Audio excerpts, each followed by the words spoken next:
Assalamu alaikum wa rahmatullahi wa barakatuh. Bonjour à tous, je suis Fawzi Beguidoum, ingénieur d'application en automatique chez Betrix.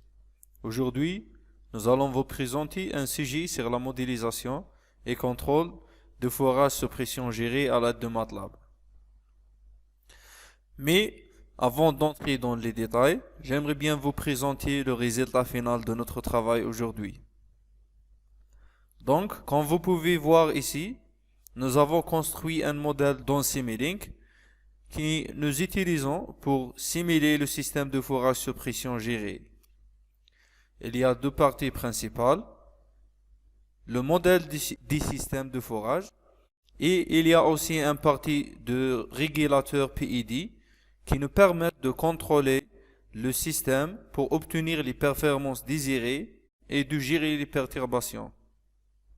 Le but dans notre cas est de contrôler la pression au fond de puits. Le modèle représente les parties principales du process de forage allant de l'entrée de boue, passant par le cours de forage et arrivant à l'anneau. Le but de ce travail aujourd'hui est d'assurer que la pression au fond de puits suit la valeur de consigne pour assurer que notre système reste stable pendant l'opération de forage. Pour mieux comprendre ce que j'explique, on utilise ces deux graphes. Le premier nous aide pour choisir l'intervalle de variation de pression au fond de puits. La deuxième est la variation de la pression au fond de puits.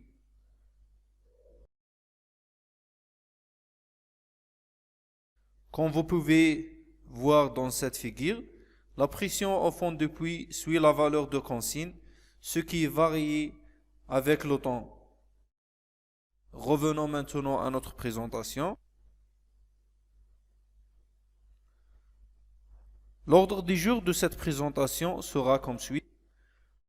Tout d'abord, nous allons commencer par une introduction générale des systèmes de forage sous pression gérée. Dans l'étape suivante, nous allons présenter les différentes applications de Simscape. Ensuite, nous verrons comment nous avons construit notre modèle dans MATLAB. Après cela, nous parlerons de l'estimation des variables et la mise en œuvre d'un régulateur.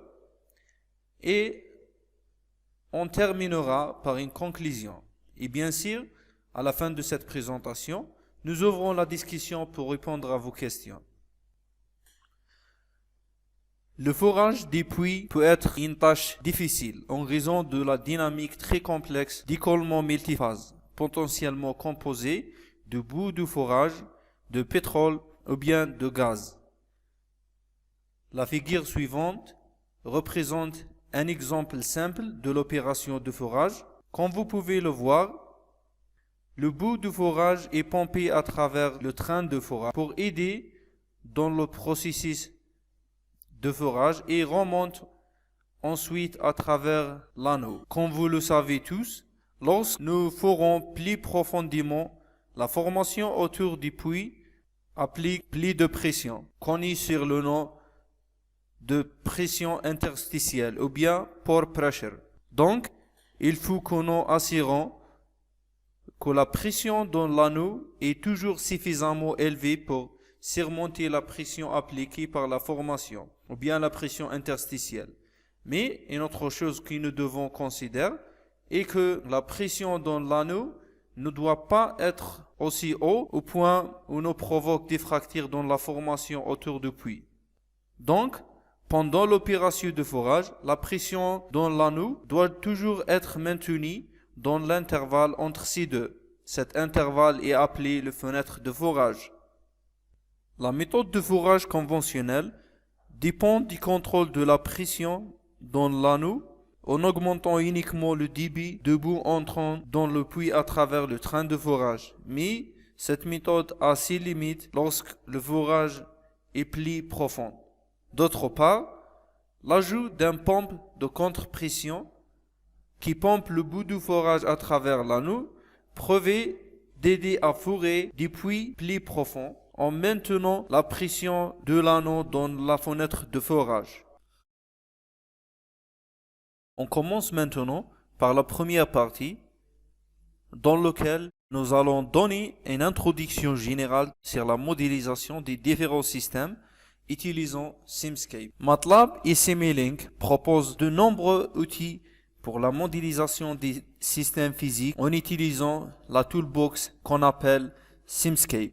Simscape vous permet de créer rapidement des modèles de systèmes physiques dans l'environnement Simulink. Avec Simscape, vous créez des modèles de composants physiques basés sur des connexions physiques qui s'intègrent directement au schéma bloc dans différents domaines électriques, mécaniques et fluides, qui nous permettent, par exemple, de modéliser facilement des actionnaires électromécaniques ou bien des systèmes hydrauliques. Ce qui nous intéresse spécifiquement aujourd'hui est le Simscape Fluid, car il offre les éléments principaux dont nous avons besoin, tels que des pompes, des vannes, des tuyaux et des réservoirs, qui nous permettent de modéliser le système de forage sous pression géré.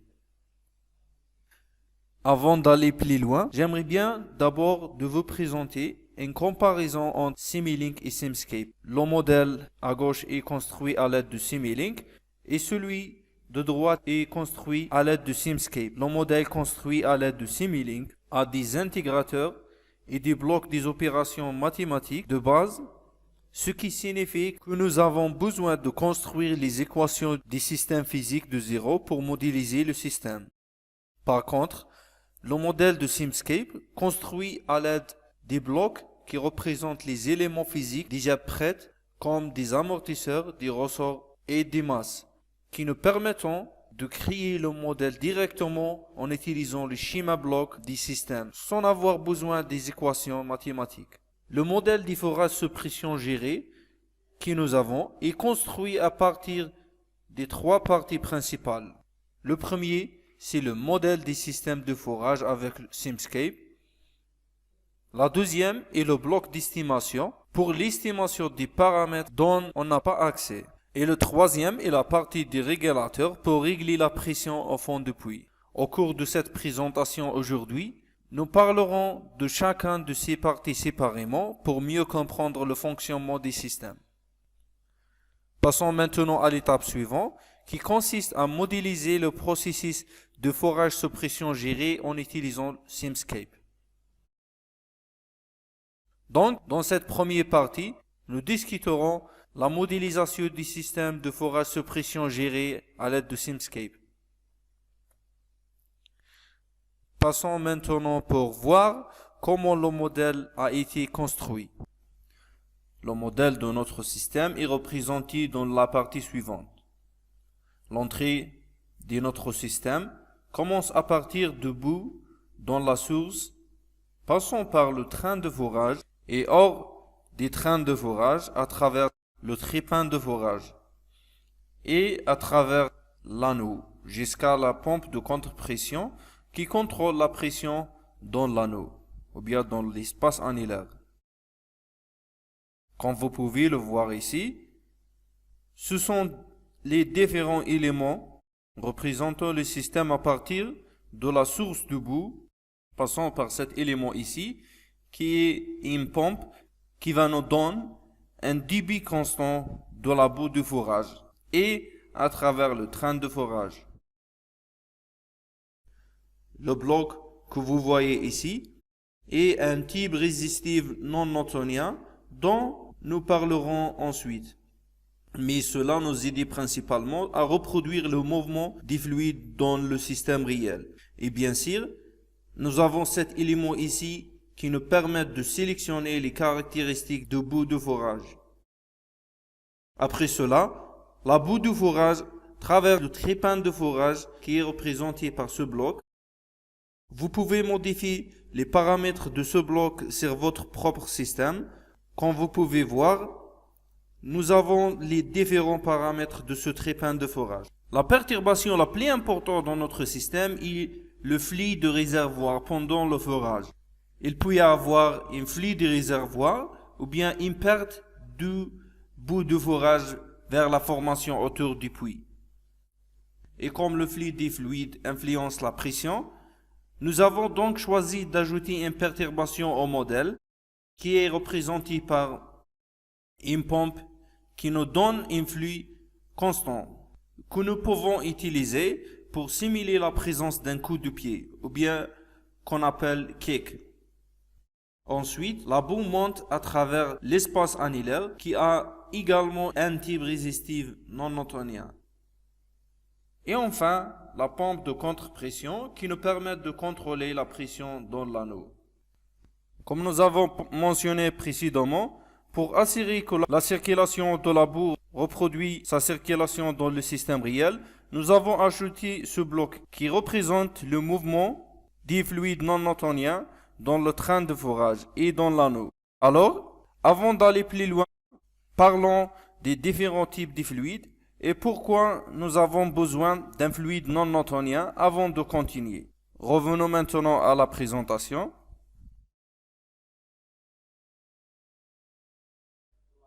Donc, la raison pour laquelle nous avons choisi d'ajouter un modèle d'un type avec une résistance non newtonienne est parce que les fluides de fourrage ont une caractéristique non newtonienne qui décrivent comment la viscosité des fluides varie en fonction de la contrainte de cisaillement appliquée. Mais voyons tout d'abord la différence entre les fluides newtoniens et non newtoniens.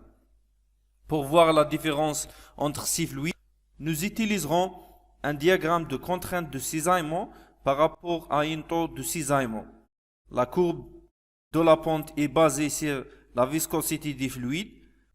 Le plus simple est le fluide newtonien, puisque la viscosité est constante, la pente est constante et la courbe est une ligne droite.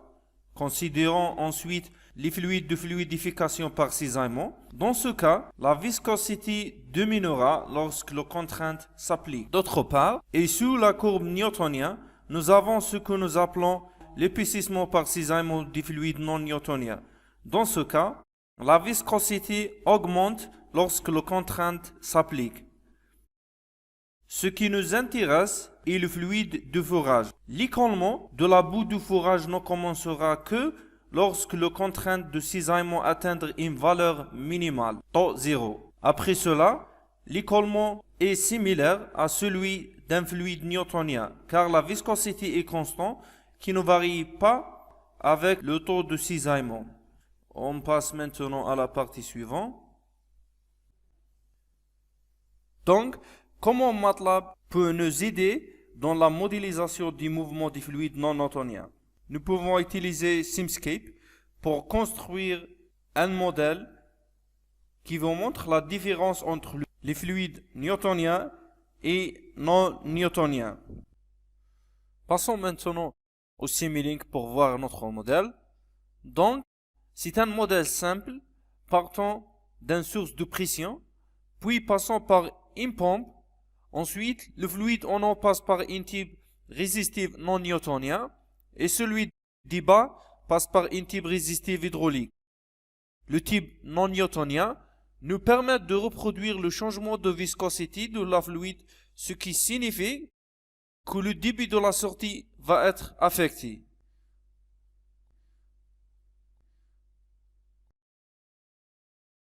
Comme vous pouvez voir ici, le débit des deux fluides est différent.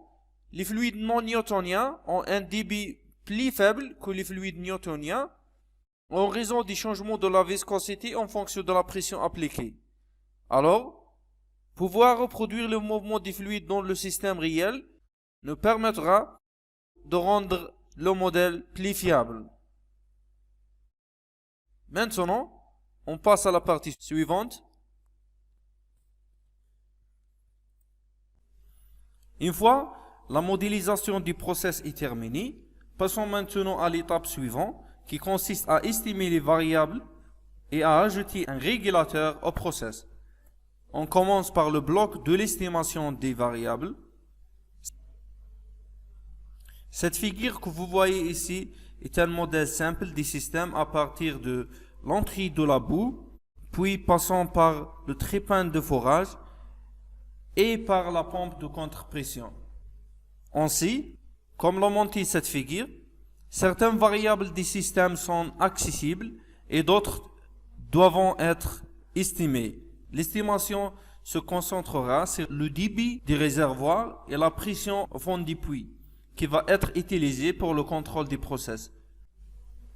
On passe maintenant à la partie suivante. Après avoir vu la modélisation des processus, parlons maintenant des blocs d'estimation. Maintenant, on passe à Simulink. Le contrôle des processus nécessite les mesures de la pression en fond du puits et le flux des réservoirs, qui ne sont pas généralement accessibles. Pour résoudre ce problème, on a créé un bloc d'estimation qui utilise les mesures disponibles et un observateur qui nous aide à estimer les différentes variables de notre modèle. Nous concentrons sur l'estimation de la pression de fond du puits et le flux des réservoirs, puisque ces deux estimations servent comme un indicateur de coût du puits, ou bien ce qu'on appelle KEK. En même temps, nous avons estimé d'autres variables à l'aide de ce bloc, comme la pression de la pompe à bout et d'autres, pour garantir que les valeurs estimées sont proches à la variation réelle des paramètres du modèle. La figure suivante montre les résultats d'estimation des différentes variables du modèle, comme vous pouvez voir ici. Revenons maintenant à notre présentation. Nous allons maintenant parler des régulateurs. L'objectif est d'implémenter un régulateur qui stabilise la pression au fond du puits et de gérer également la présence d'un coup de pied. Maintenant, après avoir déjà vu le modèle qui représente un autre système réel, dans cette partie, on parle des process en boucle fermée. Dans ce cas, la pression dans le fond du puits est la variable à contrôler parce que cette variable peut indiquer l'état du puits et la variation de la pression dans le fond du puits peut aider à détecter l'apparition d'un coup de pied ou bien ce qu'on appelle KEK dans le puits, qui est un phénomène très grave qui doit être réglé rapidement. Les mesures de la pression au fond du puits ne sont généralement pas accessibles. Nous avons donc utilisé le bloc d'estimation. Passons maintenant au régulateur PID que nous allons utiliser pour le contrôle de la pression au fond du puits. Ce bloc représente un régulateur PID. MATLAB nous permet d'écrire les différents gains de régulateurs KPI, KI et KD directement, ou bien on peut lancer la régulation automatique. Nous pouvons régler ces paramètres du contrôleur en cliquant sur le bouton de réglage Tune, qui va nous aider à obtenir facilement les performances désirées. Si on choisit cette option de réglage automatique, MATLAB commencera par linéariser le modèle à un point de fonctionnement précis. Après cela, nous aurons cette fenêtre et comme vous pouvez le voir, le modèle a été linéarisé. Maintenant, on peut facilement ajuster la sortie du système. Donc, ces deux courbes sont la réponse de bloc et la réponse réglée. À l'aide de ces deux diapositives, nous pouvons ajuster la réponse du modèle en modifiant le temps de réponse et la robustesse. Si la linéarisation du modèle n'est pas possible, nous pouvons aller ici et choisir un autre point de fonctionnement pour linéariser le modèle avant de commencer le réglage du modèle. Nous pouvons également régler les paramètres PID en utilisant une autre application de Simulink appelée Parameter Estimator. Commençons la simulation. Alors, comme vous avez vu, les parties du modèle sont une bonne représentation du processus, partie par partie. Voyons maintenant la simulation. On peut visualiser la variation des différents paramètres pendant la simulation. Comme vous voyez ici, la variation de la pression des fonds de puits et la variation de flux des réservoirs. La première figure représente la variation de la pression dans l'espace annellaire et dans le train de forage pendant la simulation. Comme vous pouvez voir, les deux pressions sont toujours dans cet intervalle qui est limité par la pression interstitielle et la pression de fracture. Comme indiqué dans ce graphe, le point de consigne de pression de fond de puits est en bleu et le jaune représente la variation de la pression de fond de puits du système. La pression au fond des puits suit bien le point de consigne. Pendant la simulation, nous ajoutons une perturbation au système qui représente un kick qui entraîne une augmentation de flux du réservoir. Comme vous pouvez le voir ici, l'effet du kick a été bien géré et la pression du fond du puits a été contrôlée avec succès. Ensuite, la figure suivante montre la variation du signal de commande du bloc PID qui est utilisé pour régler le débit de la pompe de contre-pression, ce qui nous permet de régler la pression dans l'espace annellaire à la valeur désirée. Ensuite, l'estimation des variables, comme présentées dans ces figures en bleu, on fait proche du comportement du système, ce qui est une bonne indication que le bloc d'estimation fonctionne correctement. Ok. Revenons maintenant à la présentation.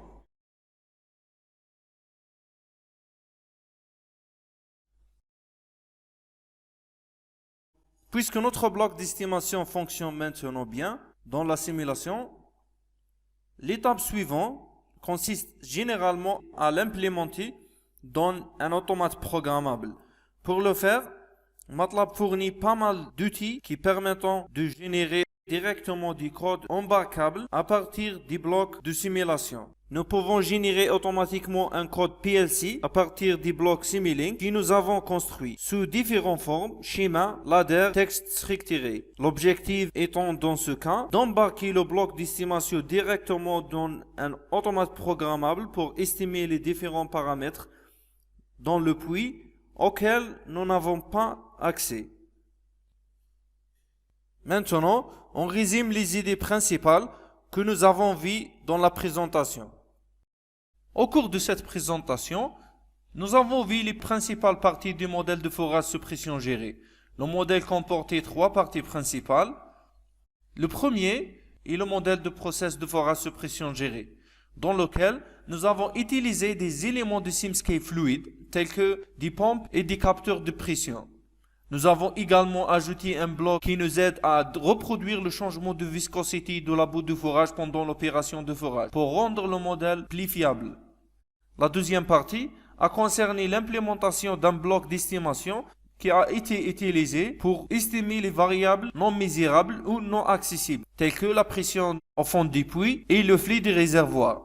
La troisième partie concerne l'implémentation du système en boucle fermée, dans lequel nous avons utilisé un régulateur PI et nous avons montré comment régler facilement ces paramètres en ajustant le temps de réponse et la robustesse des contrôleurs à l'aide des apps MATLAB. Les résultats de simulation obtenus montrent que le régulateur ajouté était capable de définir la sortie du modèle à la valeur désirée et il montre sa capacité de rejeter les perturbations appliquées. Et enfin, nous avons vu comment vous pouvez générer des codes PLC automatiquement à partir du bloc d'estimation de votre modèle pour embarquer dans le système physique afin de pouvoir estimer les variables non accessibles en temps réel. Merci pour votre attention. Si vous avez des questions, n'hésitez pas.